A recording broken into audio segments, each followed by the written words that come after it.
Hello students, welcome back. Students, in previous lecture we had discussed what are salts and the types of salts. The one type of salts, that is normal salts, we have already discussed, but I'll give you one quick revision about normal salts. So students, what are normal salts? Normal salts are those compounds which are formed by complete replacement of ionizable hydrogens of an acid by a metallic ion or ammonium ion. For example, I have sulfuric acid. Now students, we know that sulfuric acid is a dibasic acid, which means it has two ionizable hydrogens. Now when both the hydrogens of sulfuric acids are replaced, say the two hydrogens are replaced by say a metallic ion, say sodium, which is also monovalent. Now we get a salt. Now see student, since this salt is formed by complete replacement of ionizable hydrogens by a metallic ion, we call it as what? A normal salt. So this is a normal salt. Now student, the hydrogen ions can also be replaced by what? Ammonium ion. So if two hydrogens are replaced by say ammonium ion, now ammonium ion is monovalent, so we require two ammonium. So here also we get a salt, ammonium sulfate. Student, this salt is also normal salt. So any salt which is formed by complete replacement of the ionizable hydrogens from an acid by a metallic ion or ammonium ion is called normal salt. So students, now we'll continue with the second type of salts, that is acid salts. So what are acid salts?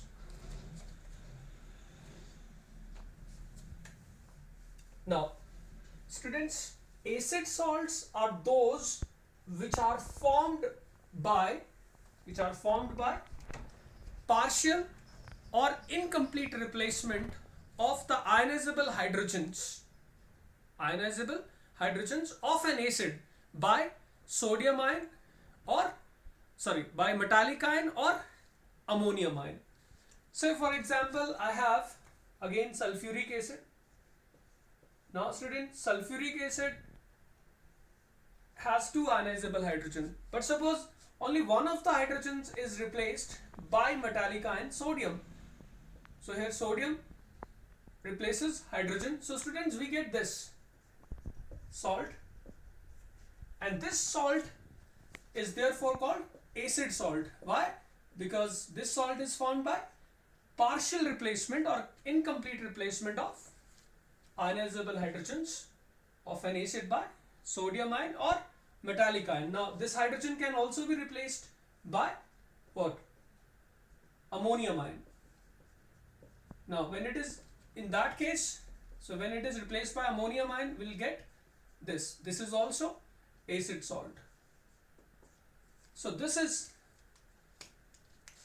acid salt. Now student, how they are formed? Now student, acid salts are formed when the amount of base is insufficient. For example, say we have H2SO4 and we know that salt are formed by neutralization, but we are taking sodium hydroxide in insufficient amount. So therefore we get NaHSO4 plus water. So here we are taking sodium hydroxide in insufficient amount than that required for complete neutralization. Student, complete neutralization के लिए we require what? 2 moles of NaOH, but since I am taking only 1 mole, the partial displacement will take place. So this is therefore what? Acid salt. Now I'll give you another example, students. I have phosphoric acid, H3PO4, and students, we have learned that it is a tribasic acid. That means it has basicity 3, which means how many hydrogens can be replaced from phosphoric acid? 3. Now when we replace only one hydrogen, we get, say by sodium ion, we get this salt NaH2PO4. This is sodium dihydrogen phosphate. Now, and when we replace two hydrogens, we get, say by sodium ion, we get this Na2HPO4. And students, when we replace all the hydrogens, say by metallic ion, or we can replace them by ammonium ion, in that case we get this salt Na3PO4. Now students, see this. Since this salt is formed by partial replacement, this is what? An acid salt. This is also formed by partial replacement because one hydrogen is already there. So it is also acid salt. But student, this salt is prepared by complete replacement. But this is, since formed by complete replacement, this is a normal salt. So student, these two are acid salts. Now one more thing, students. Acid salts, they contain ionizable hydrogen. That means upon ionization in aqueous solution, they may produce hydronium ion. That is why they are called acid salts, because they may undergo further ionization to give what? Hydronium ions. For example, say if I take this sodium hydrogen sulfate. Now see student, this is sodium hydrogen sulfate, and in water it may undergo further ionization, giving what? Sodium ion and hydronium ion along with sulfate ion. So therefore, since solution has hydronium ion, this solution is acidic, and that is why this salt is called acid salt. Now students, we'll move on to the next type of salts, which are called basic salts. So basic salts क्या होते हैं, पहले हम ये समझ लेते हैं. Students, basic salts are those which are formed by partial replacement of hydroxyl group, which are formed by partial replacement of hydroxyl group of a polyacidic base by an acid radical. That means by an anion. Now, for example, say student, I have a base lead hydroxide. Now see students, this is a base with acidity 2. So it has two OH groups that can be replaced. But students, when we replace only one of the OH groups by an acidic radical, students, acidic radicals are generally anions. So say if we replace this by anion chloride, now the salt obtained is lead, we have one OH and chlorine. Now students, this salt, since it is formed by replacement of only one OH group by an acid radical, we call it what? This is basic salt. Now we can say have another example where we replace OH partially by say acidic radical. We can have nitrate also. In that case, student, we get this. Now this is also a basic salt. So students, such salts which are formed by partial replacement of hydroxyl groups of polyacidic base by what? Anion, or we say by acidic radical, are called basic salts. Now students, very important thing about basic salt is that a basic salt contains a metal ion. Say here we have lead, then hydroxyl ion, and what? Acidic radical chloride.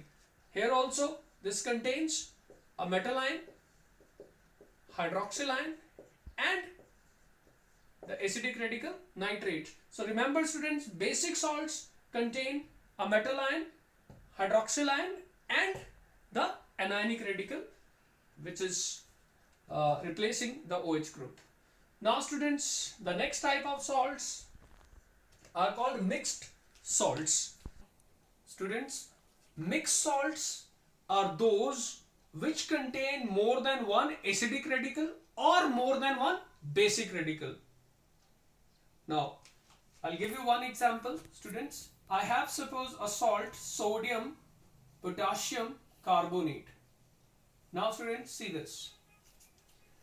This salt contains what? Sodium and potassium ions and a carbonate ion. Now anions are called what? Acidic radical. So this is an acid radical, and cations are called basic radicals. So these two are basic radical. Now student, since this salt has more than one basic radical, कितने basic radicals हैं students? 2. So any salt which has more than one basic radical or more than one acidic radical is called mixed salt. So this salt is mixed. Why? Because it has what? 2 basic radical. Now another example is students, this compound. Student, this is also a salt. Commonly it is called bleaching powder. Now students, when we split this salt into its radicals, we have basic radical calcium 2 positive. So this is basic radical. And then students, we have acid radicals, but here we have 2 acid radicals, chloride and hypochlorite. So these are anions, so these are acid radicals. Now again you see students, how many basic radicals we have? Here we have 1, but how many acid radicals we have? We have 2 acid radicals. This is first, this is second. So since this salt also has more than one acid radical, this is also called mixed salt. Now students, we have next type of salts. They are called double salts. Now students, as the name suggests, double salts are actually formed by union of 2 simple salts upon crystallization. So what we do to prepare double salt is that we prepare saturated solutions of 2 simple salts, and then we mix those 2 simple salts, and then we crystallize the solution to obtain a single salt, which is called a double salt. For example students, I have say potassium sulfate. So this is a simple salt, and we prepare a saturated solution of potassium sulfate. Then we take another simple salt, say aluminium sulfate. We prepare a saturated solution of aluminium sulfate. Now we mix these 2 solutions in a china dish, and then we crystallize this by evaporating the solution till crystallization point is reached. Now when crystallization point is reached, the solution is gradually cooled down to room temperature, and upon cooling we get crystals of a single substance, but that substance now crystallizes as a solid. This solid is a double salt. Now students, commonly this salt is called potash alum. This is potash alum. In Hindi में इसको हम फिटकरी बोलते हैं. आपने देखा होगा, sugar crystals की तरह दिखता है, but it is not sweet to taste, it is sour to taste because aqueous solution इसका थोड़ा acidic होता है. So student, this is a double salt. So this salt is what? A salt which is formed by union of 2 simple salts. Now one very important thing about these salts is that double salts, students, they exist in solid state only. In aqueous solutions, they lose their identity. For example, I have say potassium sulfate, aluminium sulfate dot 24H2O. Students, this quantity of water is called water of crystallization. This is called water of crystallization. So this is also very important.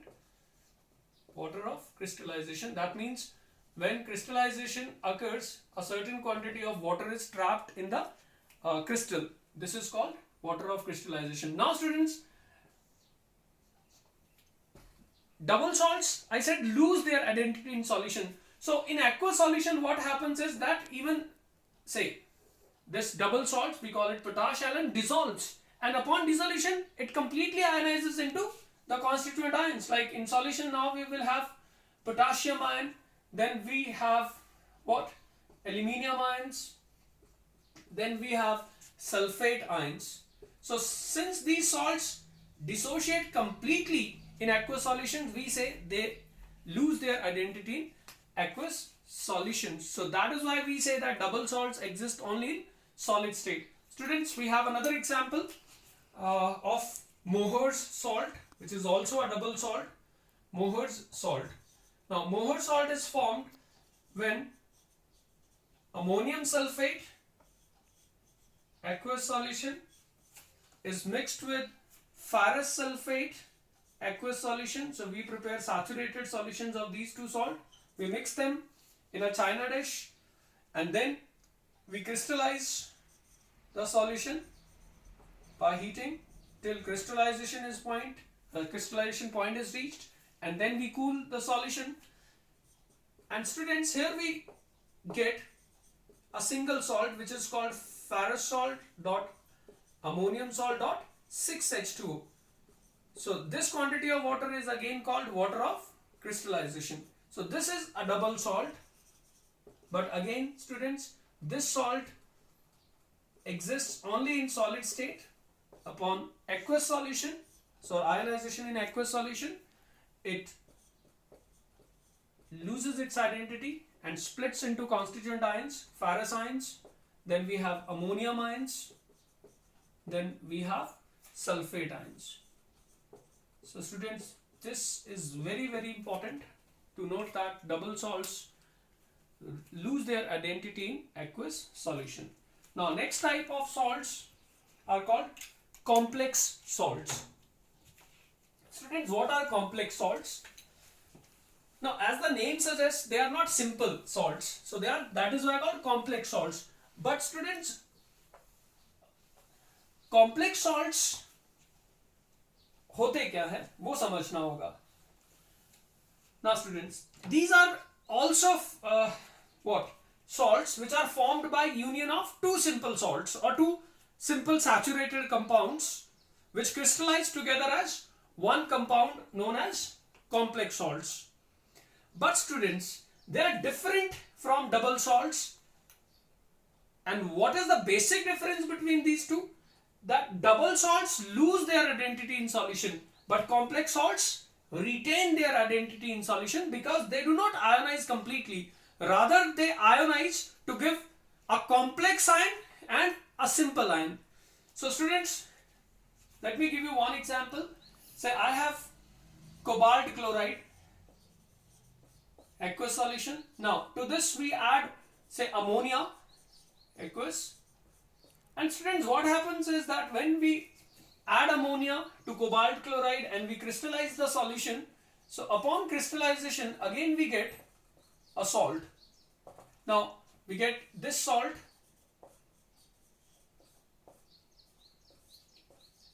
and this salt is called a complex salt. And students, these salts retain their identity in solutions. Why? Because upon ionization they ionize, but not completely. The complex part, that means the part which is enclosed in square bracket. Now this part will not lose its identity. So we say this is the complex ion. So this is a basic difference, that double salts lose their identity, but complex salts, they retain their identity as they dissociate into a complex ion, and this part is ionizable. This is simple ion. So this is the basic difference between double salts and complex salts. However, the method of preparation is same. Now there are many other examples. Students, I have like copper,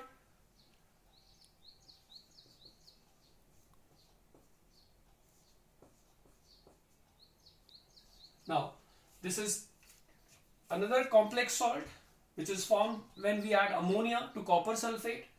Then we have many other salts, like we can have zinc, with ammonia.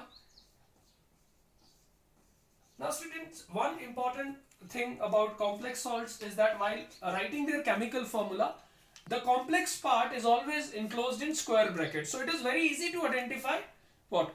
Complex salts.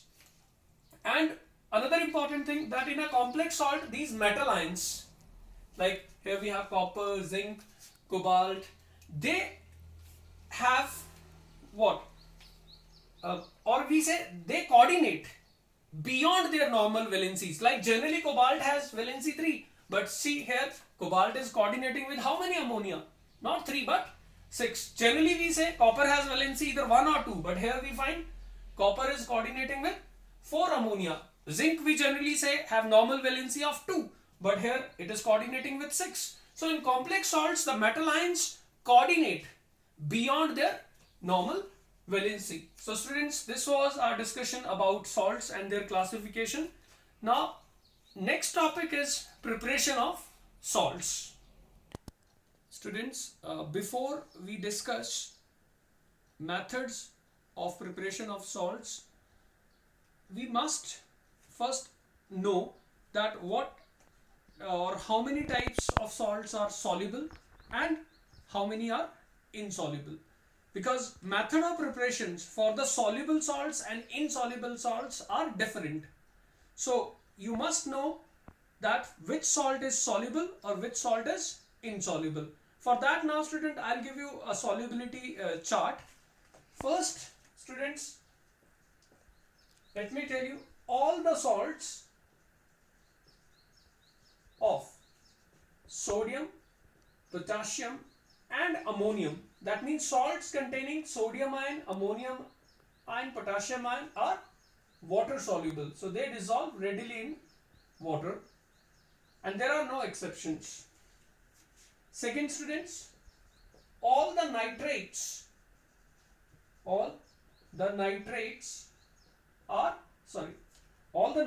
as well as nitrites are water soluble, and again we do not have exceptions. Now students, thirdly we have that all the chlorides are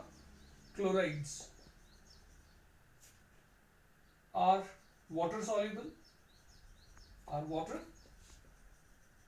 soluble, except mercurous chloride, which is Hg2Cl2, then this silver chloride and lead chloride. Students, these are exceptions. These are insoluble in water at room temperature. Though about lead chloride, I must tell you that lead chloride is insoluble in what? Cold water. Insoluble in cold water, but dissolves in hot water. All other chlorides, they are insoluble both in what? Cold as well as hot water. But other than these three, all other chlorides are what? Water soluble. Now fourth point we have, students, all the sulfates are water soluble. All the sulfates are water soluble except lead sulfate, then calcium sulfate and barium sulfate. These sulfates are insoluble. Next students, we have, now students, all the carbonates, sulfides, sulfites, then phosphates. So carbonates, sulfides, phosphates. Now students, they are insoluble except sodium, potassium and ammonium compounds. So because we know that sodium, potassium, ammonium salts are soluble. So other than sodium, potassium and ammonium, all other carbonates, sulfides, phosphates are insoluble. Now students, the next type we have that sixth, all metal oxides are insoluble except sodium oxide, then potassium oxide, calcium oxide, etc. These are what? Soluble. Next students, all hydroxides of metals are insoluble except again sodium hydroxide, potassium hydroxide, ammonium hydroxide. These are water soluble. Now students, calcium hydroxide is also slightly soluble, so these are exceptions. Otherwise all hydroxides of metals are insoluble. Now students, lastly I must tell you that among bicarbonate, sodium bicarbonate and potassium bicarbonate, they are sparingly soluble. Sparingly means they dissolve but only slightly. They are sparingly soluble in water, which means if we add say 1 gram of these two, say in 100 grams of water, out of 1 gram only say even less than 0.1 gram dissolves. Such salts which have very low solubility, they are called sparingly soluble. So students, this chart, solubility chart, is very very important. Now keeping these points in mind, now we'll prepare salts in next lecture. Thank you.